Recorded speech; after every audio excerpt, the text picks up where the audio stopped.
साथियों, आज के इस वीडियो में हम 14 जून को तीनों शिफ्टों में आए हुए जीके जीएस के सारे प्रश्नों का एनालिसिस करने वाले हैं। जी हाँ दोस्तों, अगर आपको पीडीएफ चाहिए तो पीडीएफ का लिंक डिस्क्रिप्शन में दे दिया गया है, तो उसको आप जाके चेक कर लीजिएगा। चलिए हम फर्स्ट शिफ्ट से प्रश्नों को करना स्टार्ट करते हैं। फर्स्ट शिफ्ट में जो पहला प्रश्न पूछा गया था कि राज्य के नीति निर्देशक तत्व संविधान के किस भाग में हैं, ठीक है। तो इसका जो राइट आंसर है वो है भाग 4। जी हाँ दोस्तों, नीति निर्देशक तत्व जो है वो संविधान के भाग 4 में हैं। अगर आपसे अनुच्छेद पूछता है तो 36 से 51 ध्यान रखिएगा। और अगर आपसे पूछ ले कि राज्य के नीति निर्देशक तत्व किस देश से उधार लिया गया है तो आयरलैंड, ये आपको ध्यान में रखना है। आगे आने वाली शिफ्टों में पूछा जा सकता है। साथियों, अगर आप चैनल पे नए हैं तो प्लीज़ चैनल को सब्सक्राइब जरूर कर लीजिएगा और बेल आइकन को भी जरूर प्रेस कर लीजिएगा। अगला प्रश्न पूछा गया था कि शांत निकेतन की स्थापना किसने की। शांति निकेतन की स्थापना गुरुदेव रविन्द्रनाथ टैगोर ने की, ठीक है। गुरुदेव रविन्द्रनाथ टैगोर, ये इसका राइट आंसर है। अगर आपसे पूछा जाए कब की तो 1901 में, ये भी आपको ध्यान में रखना है। अगला प्रश्न पूछा गया था फर्स्ट शिफ्ट में कि अनुच्छेद 51A का संबंध किससे है। अनुच्छेद 51A का संबंध है मौलिक कर्तव्य से है, ये इसका राइट आंसर था।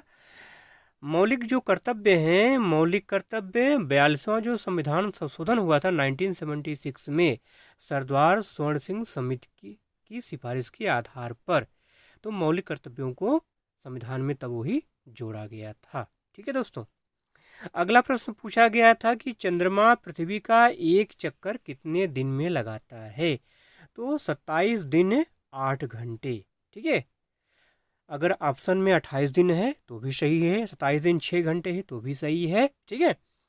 तो 27 दिन 8 घंटे इसका राइट आंसर होगा। अगला प्रश्न आज पूछा गया था फर्स्ट शिफ्ट में कि चूना पत्थर किस प्रकार की चट्टान है। चूना पत्थर अवसादी चट्टान है, ये आपको ध्यान में रखना है। आगे आने वाली शिफ्टों में पूछा जा सकता है कि अवसादी चट्टान का निम्न से उदाहरण कौन है, चूना पत्थर, ठीक है। अगला प्रश्न पूछा गया कि एक व्यक्ति कितनी जगह से लोकसभा चुनाव लड़ सकता है, ठीक है। 2 जगह से। कहाँ से, कितनी जगह से? 2 जगह से। राइट आंसर क्या होगा इसका? 2 जगह से। लेकिन अगर वो दोनों जगह से जीत जाता है तो एक जगह से उसको त्यागपत्र देना पड़ेगा, इस्तीफा देना पड़ेगा। केवल एक जगह से ही वो लोकसभा में जा पाएगा, लेकिन चुनाव 2 जगह से लड़ सकते हैं, ठीक है। अगला प्रश्न पूछा गया था कि राधा स्वामी सत्संग की स्थापना किसने की, ठीक है। तो इसका जो राइट आंसर होगा वो है शिव दयाल साहब। बहुत महत्वपूर्ण क्वेश्चन है, बार बार ये प्रश्न पूछा जाता है। अगला प्रश्न पूछा गया था कि भगवान राम को कितने वर्षों का वनवास मिला। तो इसका जो राइट आंसर है वो है 14 वर्ष, ठीक है। आइए अगला प्रश्न जो पूछा गया था कि 2011 की जनगणना के अनुसार किस राज्य का लिंगानुपात सबसे कम है। तो इसका जो राइट आंसर है वो है हरियाणा। और सबसे ज़्यादा लिंगानुपात की बात करें तो वो है केरल। केरल का लिंगानुपात सबसे ज़्यादा है। लिंगानुपात क्या होता है? 1000 पुरुषों पर कितनी महिलाएं हैं, उसको लिंगानुपात कहा जाता है, ठीक है। अगला प्रश्न पूछा गया था फर्स्ट शिफ्ट में कि गुरु विपिन सिंह का संबंध है किस नृत्य शैली से है। तो गुरु विपिन सिंह का संबंध है मणिपुरी नृत्य शैली से है। कुछ और नाम जान लीजिए मणिपुरी नृत्य शैली के। झाबेरी बहनें हैं, नलकुमार सिंह हैं, गोपाल सिंह हैं, कलावती देवी हैं, ये सब कुछ प्रसिद्ध नाम हैं मणिपुरी नृत्य शैली के, ठीक है। बार बार बदल करके पूछा जाता है, ठीक है। अगला प्रश्न पूछा गया था कि टोक्यो ओलंपिक में भारत ने कितने रजत पदक प्राप्त किए। 2 रजत पदक। इसका राइट आंसर क्या होगा? 2 रजत पदक, ठीक है। एक्स्ट्रा फैक्ट जान लीजिए कि टोक्यो ओलंपिक 2020 में 1 स्वर्ण मिला था और 4 कांस्य मिले थे, ठीक है। कुल मिला के 4 1 5 5 2 7, कुल मिला के 7 पदक जो है टोक्यो ओलंपिक में भारत ने जीता था, ठीक है। अगला प्रश्न है, महिला एशिया कप 2022 किस देश ने जीता। तो इसका जो राइट आंसर है वो है भारत। ठीक है दोस्तों। अगला प्रश्न पूछा गया था कि यमन किसका प्रतीक है, तो यमन मैग्नीज का प्रतीक है, ये इसका राइट आंसर है। आइए अगला प्रश्न देखते हैं। लोमस ऋषि का निवास किस गुफा में था? ठीक है, तो इसका जो राइट आंसर है वो है बराबर गुफा। ठीक है, बराबर गुफा। बहुत महत्वपूर्ण क्वेश्चन है ये, बार बार पूछा जाता है। अगला प्रश्न पूछा गया था कि किस शासक ने अपने सिक्कों में बीड़ा अंकित कराया था? तो इसका जो राइट आंसर है वो है समुद्रगुप्त। ठीक है, समुद्रगुप्त ने जो सिक्के चलाए थे उन सिक्कों पे क्या अंकित कराया था? बीड़ा का मुद्रण कराया था। ठीक है, अगला प्रश्न पूछा गया था कि कला एवं संगीत के क्षेत्र में 2017 का पद्म भूषण किसे प्रदान किया गया? तो इसका जो राइट आंसर है वो है विश्वमोहन भट्ट। विश्वमोहन भट्ट को जो है कला एवं संगीत के क्षेत्र में 2017 का पद्म भूषण प्रदान किया गया था। ठीक है, अगला प्रश्न पूछा गया था कि इंदौर घराना के संस्थापक कौन थे? उस्ताद आमिर खान इसका राइट आंसर होगा। वो फिल्मों वाले आमिर खान नहीं, ठीक है, वो मत सोच लीजिएगा, ये आमिर खान अलग हैं। उस्ताद आमिर खान इंदौर घराना के संस्थापक हैं। अगला प्रश्न पूछा गया था कि मौसमी बेरोजगारी किसे कहते हैं? किसी विशेष मौसम में रोजगार जब नहीं मिलता है तो इस प्रकार की जो बेरोजगारी होती है उसे क्या कहते हैं? मौसमी बेरोजगारी कहते हैं। ठीक है, अगला प्रश्न पूछा गया था कि अहोम साम्राज्य का संस्थापक कौन था? तो राजकुमार सुकाफा। ठीक है, इसका राइट आंसर होगा। अगला प्रश्न पूछा गया था फर्स्ट शिफ्ट में कि अनुच्छेद 338 का संबंध किससे है? अनुसूचित जनजातियों से अनुच्छेद 338 का संबंध है। ठीक है, चलिए अब यहाँ से हम सेकेंड शिफ्ट के प्रश्नों को देखते हैं। मेरे जो भाई चैनल पे नए हैं प्लीज़ चैनल को ज़रूर से सब्सक्राइब कर लीजिएगा और वीडियो को प्लीज़ लाइक शेयर जरूर करिएगा जिससे आपके और दोस्तों को भी फ़ायदा मिल सके। ठीक है, आइए यहाँ से सेकंड शिफ्ट के प्रश्नों को हम देखते हैं। टोक्यो ओलंपिक में भारत ने कितने कांस्य पदक प्राप्त किए? देखिए ये प्रश्न अभी फर्स्ट शिफ्ट में आया था। ठीक है, सेकंड शिफ्ट में ये फिर से रिपीट कर दिया, इसने लिंक बदल दिया है। ठीक है, वहाँ रजत पदक पूछा था, यहाँ पे कांस्य पदक पूछा है। ठीक है ना, इसलिए कहता हूँ मेरे भाई ना वीडियो को कंप्लीट देखा करिए, स्किप मत किया करिए। क्वेश्चन रिपीट होते हैं, क्वेश्चन बार बार रिपीट होते हैं या उन्हीं को बदल करके क्वेश्चन दोबारा पूछता है, इसलिए वीडियो कंप्लीट देखिए, ध्यान से देखिए। ठीक है, और इसको लाइक शेयर भी जरूर कर दीजिए। टोक्यो ओलंपिक में भारत ने कितने कांस्य पदक जीते? 4 कांस्य। ठीक है, फिर से मैं दोहरा देता हूँ, 1 स्वर्ण मिला था, 4 कांस्य और 2 रजत मिले थे। ठीक है, आइए अगला प्रश्न जो पूछा गया था सेकंड शिफ्ट में कि कजरी लोक नृत्य का संबंध किस राज्य से है?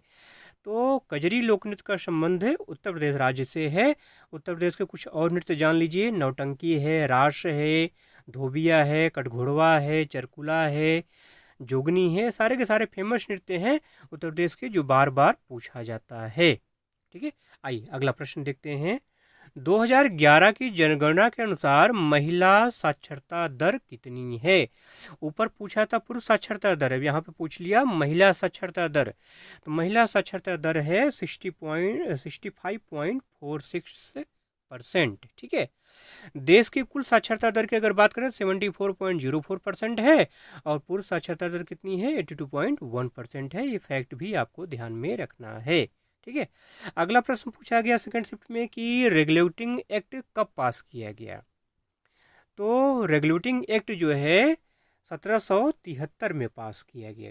ठीक है, ब्रिटिश सर को कैसे काम करना है इंडिया में, ठीक है, उनके लिए रेगुलेटिंग एक्ट था जो है 1773 में पास किया गया। अगला प्रश्न बहुत महत्वपूर्ण क्वेश्चन है, बार बार पूछा जाता है कि उल हिंद पुस्तक किसकी रचना है? उल हिंद जो पुस्तक है ये अल बरूनी की रचना है, अल बरूनी की किताब है। किताब उल हिंद को तारीख उल हिंद के नाम से भी जाना जाता है, ध्यान रखिएगा, तारीख उल हिंद के नाम से भी जाना जाता है। पुस्तक भारत में जात व्यवस्था से संबंधित है। ठीक है, अल बरूनी ने 11वीं शताब्दी में तुर्की भाषा में किताब अल हिंद नामक पुस्तक लिखी थी। ठीक है दोस्तों, अल हिंद या उल हिंद। ठीक, तो इन फैक्ट को भी आपको ध्यान में रखना है, अदल बदल के क्वेश्चन पूछा जा सकता है। अगला प्रश्न पूछा गया था कि हिजरी कैलेंडर के अनुसार पहले महीनों को क्या कहते हैं, या मुस्लिम कैलेंडर के अनुसार पहले महीनों को क्या कहा जाता है, तो मुहर्रम कहा जाता है। इसका राइट आंसर क्या होगा, मुहर्रम। ठीक है। नौवां महीने क्या कहते हैं, रमजान कहते हैं। दो इंपॉर्टेंट क्वेश्चन हैं। ठीक है, नौवें महीने को रमजान कहा जाता है और पहले महीने को मुहर्रम कहा जाता है। ठीक है। अगला प्रश्न है, अनुच्छेद 22 का संबंध किससे है। अनुच्छेद 22 का संबंध है विशेष परिस्थितियों में गिरफ्तारी से बचाव। ठीक है। अगला प्रश्न पूछा गया था कि मानव द्वारा बनाया गया पहला कृत्रिम उर्वरक कौन सा है, तो यूरिया है, CH4N2O जिसका फार्मूला है। निर्माण किसने किया, बोलहर ने इसका निर्माण किया। ये फैक्ट भी आपको ध्यान में रखना है। ठीक है। आइए अगला प्रश्न, द व्हाइट टाइगर किसकी रचना है। व्हाइट टाइगर अरविंद अडिंगा की रचना है, ये आपको ध्यान में रखना है। महत्वपूर्ण क्वेश्चन है, बार बार रिपीट होता है। ठीक है। इन्होंने कब ये पुस्तक लिखी, 2008 में लिखी थी, और इसी पुस्तक के लिए, इसी उपन्यास के लिए इनको बुकर प्राइज भी प्रदान किया गया। ये फैक्ट भी आप ध्यान में रखिए। अगला प्रश्न पूछा गया था कि विनेगर में कौन सा अम्ल पाया जाता है, मतलब सिरके में कौन सा अम्ल पाया जाता है, तो एसिटिक एसिड पाया जाता है। फार्मूला क्या है, CH3COOH। ये भी आप ध्यान रखिएगा। अगला प्रश्न पूछा गया कि कालबेलिया नृत्य का संबंध किस राज्य से है, तो कालबेलिया नृत्य का जो संबंध है वो राजस्थान से है। राजस्थान इसका राइट आंसर है। गुलाबो और सपेरा कालबेलिया नृत्य से संबंधित हैं। ठीक है, ये भी आपको ध्यान में रखना है। अगला प्रश्न पूछा गया था कि गांधी इरविन पैक्ट कब साइन किया गया, या गांधी इरविन समझौता कब हुआ, तो 1931 इसका राइट आंसर है। इसको हम दिल्ली समझौता के नाम से भी जानते हैं, तो ये फैक्ट भी आपको ध्यान में रखना है।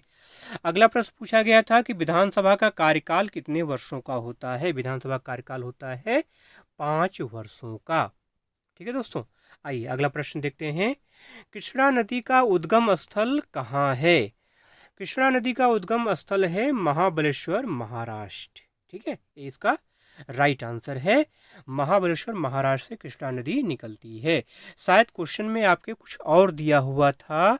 ठीक है, कंफर्म नहीं हूँ, कमेंट करके बताइएगा। ठीक है, मेरे ख्याल से शायद है पूछा गया था कृष्णा नदी किस राज्य से वो गुजरती है। शायद ऑप्शन में कर्नाटक था, अगर कर्नाटक रहा और कर्नाटक राइट आंसर होगा। ठीक है, अगर उद्गम स्थल पूछा गया है तो महाबलेश्वर महाराष्ट्र इसका राइट आंसर होगा। अगला प्रश्न पूछा गया था कि ए दिल है मुश्किल गीत किसने गाया, तो इसका राइट आंसर होगा अरिजीत। ठीक है। अगला प्रश्न पूछा गया था कि क्रिकेट की बॉल हवा में होते हुए सीमा पार चली जाए तो क्या कहलाता है, छक्का। जी हाँ दोस्तों, सिक्सर, सिक्स ना। अगला प्रश्न पूछा गया था कि मौर्य साम्राज्य का सबसे दक्षिणतम शहर कौन सा था, तो इसका राइट आंसर है कर्नाटक।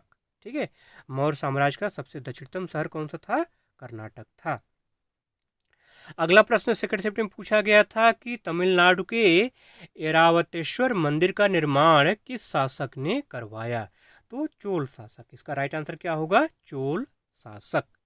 अब यहाँ से हम थर्ड शिफ्ट के प्रश्नों को देखेंगे। अगर आपको एनालिसिस अच्छा लग रहा हो, जानकारी मिल रही हो, तो प्लीज़ चैनल को सब्सक्राइब जरूर कर लीजिएगा, बेल आइकन जरूर प्रेस कर लीजिएगा, जिससे कि समय से आपको नोटिफिकेशन वीडियो का मिल जाए, और लाइक शेयर भी जरूर से कर दीजिएगा। चलिए हम थर्ड शिफ्ट के प्रश्नों को यहाँ से देख लेते हैं।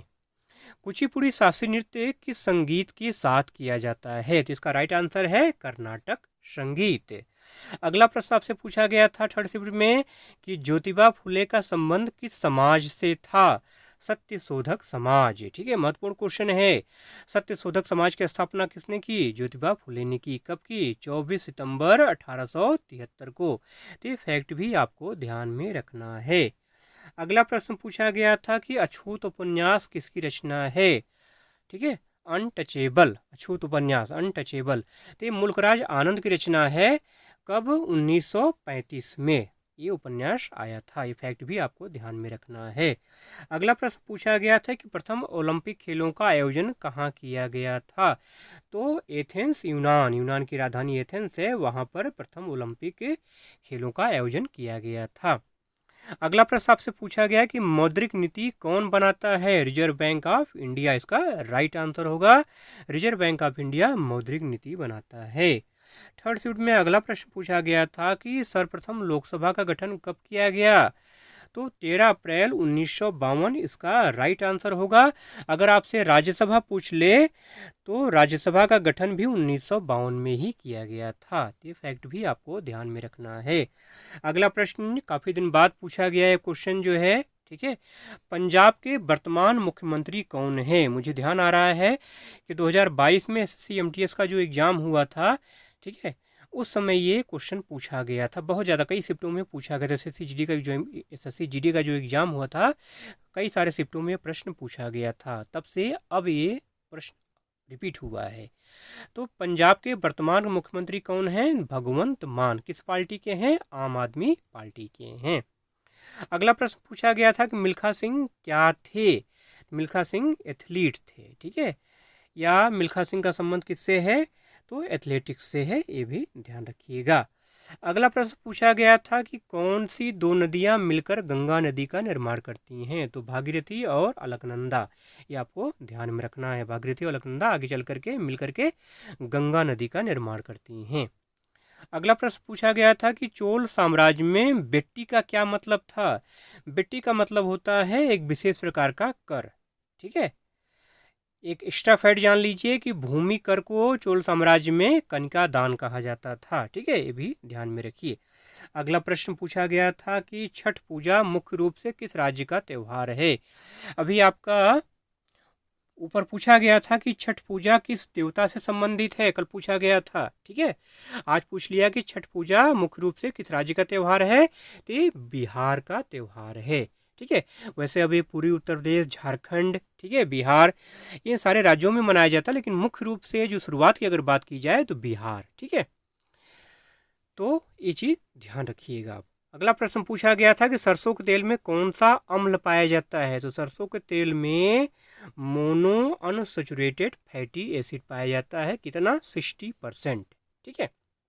इसके अलावा 42% एरुसिक एसिड पाया जाता है और 12% ओलिक एसिड पाया जाता है। ये फैक्ट भी आपको ध्यान में रखना है। अगला प्रश्न पूछा गया था कि पुरुष T20 वर्ल्ड कप 2022 की विजेता टीम कौन सी थी? इंग्लैंड। किसको हराया? पाकिस्तान को। तो ये फैक्ट भी आपको ध्यान में रखना है। अगला प्रश्न आपसे पूछा गया था कि नाइट्रोजन का परमाणु क्रमांक कितना होता है? तो नाइट्रोजन का परमाणु क्रमांक होता है 7। सिंबल की बात करें तो यन इसका सिंबल होता है। अगला क्वेश्चन है कि अनुच्छेद 25 का संबंध किससे है? अनुच्छेद 25 का संबंध है धार्मिक स्वतंत्रता का अधिकार, ठीक है। अगला प्रश्न देखते हैं। यदि जन्म दर मृत्यु दर से अधिक हो जाए तो क्या होता है? स्पष्ट है, जनसंख्या वृद्धि होगी और क्या होगा, ठीक है। तो जनसंख्या वृद्धि इसका राइट आंसर है। अगला प्रश्न पूछा गया था कि चिन्ना सत्यम का संबंध किस नृत्य शैली से है? तो कुचिपुड़ी इसका राइट आंसर है। अगला क्वेश्चन पूछा गया था थर्ड शिफ्ट में कि फलों के अध्ययन को क्या कहते हैं? फलों के अध्ययन को पोमोलॉजी कहते हैं। तो पोमोलॉजी इसका राइट आंसर है। अगला प्रश्न पूछा गया था कि ग्रामीण रोजगार सृजन कार्यक्रम की शुरुआत कब हुई? 1 अप्रैल 1995 इसका राइट आंसर है। किसने शुरू किया? खादी ग्रामोद्योग बोर्ड ने इस कार्यक्रम की शुरुआत की। कब? 1 अप्रैल 1995 इसका राइट आंसर है, ठीक है। मुगल काल में कौन सा कर जबरदस्ती वसूला जाता था? जजिया कर। जी हाँ दोस्तों, जजिया कर इसका राइट आंसर है। अगला प्रश्न पूछा गया था कि कौन सी जल संधि यूरोप को अफ्रीका से अलग करती है? तो जिब्राल्टर जल संधि। जिब्राल्टर जल संधि। आज का थर्ड शिफ्ट का लास्ट क्वेश्चन है कि बैकयार्ड पिगेरी स्कीम किस राज्य सरकार की योजना है? ठीक है, ये मेघालय की योजना है, ठीक है। मुख्यमंत्री संगमा के द्वारा योजना लॉन्च की गई है, बैकयार्ड पिगेरी स्कीम, ठीक है। ये मेघालय की योजना है, ठीक। दोस्तों, अगर आज का वीडियो आपको अच्छा लगा हो तो प्लीज़ इसको लाइक शेयर ज़रूर करिएगा, और अगर आप चैनल पे नए हैं तो प्लीज़ चैनल को सब्सक्राइब भी ज़रूर कर लीजिएगा। पूरा वीडियो देखने के लिए आपका बहुत बहुत धन्यवाद।